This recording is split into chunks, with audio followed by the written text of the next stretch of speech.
Chris Aquino, magbabalik na ba sa GIF? Anong sorpresa ang naghihintay? Malapit nang magbalik sa telebisyon si Chris Aquino at ipinahayag ng kanyang malapit na kaibigan na si Darla Soler ang kasiyahan na makita siyang magbalik aksyon. Kamakailan, binisita ni Darla si Chris at ang kanyang bunso na si Bimbi at nagsalo sila sa isang pagkain. Sa post ni Darla sa Instagram noong Nobyembre 8, ibinahagi niya ang kasiyahan niyang makita si Chris na masaya. Ano kaya ang magiging epekto ng pagbabalik ni Chris sa kanyang mga tagahanga? Ano kaya ang ipapakita niyang bago sa kanyang palabas? Makikita sa larawan si Darla na nakasandal kay Bimbi habang katabi nila si Chris. Sa caption ng post, sinabi ni Darla, "Extra special dinner kasi kasama namin si Chrissy." Yehey!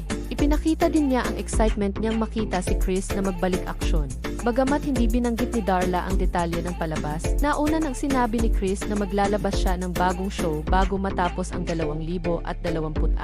Ano kaya ang aasahan ng mga tagapanood sa palabas na ito? Paano kaya matutugunan ang mga inaasahan ng mga fans? Nagpasalamat si Chris sa kanyang mga dating boss sa ABS-CBN dahil pinayagan nilang makatrabaho sina Darla at Jasmine sa bagong show. Ibinahagi ni Chris na ang konsepto ng palabas ay mananatiling sikreto muna. Ngunit ipapakita nito ang mga tunay na buhay nila ni Bimbi, ang kanyang mga kaibigan, at ang kanyang mga doktor. Ano kaya ang magiging tema ng palabas? Puro ba personal na buhay ni Chris ang tatalakayin o mayroon ding ibang aspeto ng kanyang buhay? Ang anunsyo na ito ay kasunod ng pagbabalik ni Chris sa Pilipinas noong Setyembre, pagkatapos ng mahigit 2 taon ng paggamot sa Amerika dahil sa kanyang autoimmune disease. Paano kaya natutugunan ni Chris ang kanyang kalusugan habang naghahanda para sa pagbabalik sa telebisyon?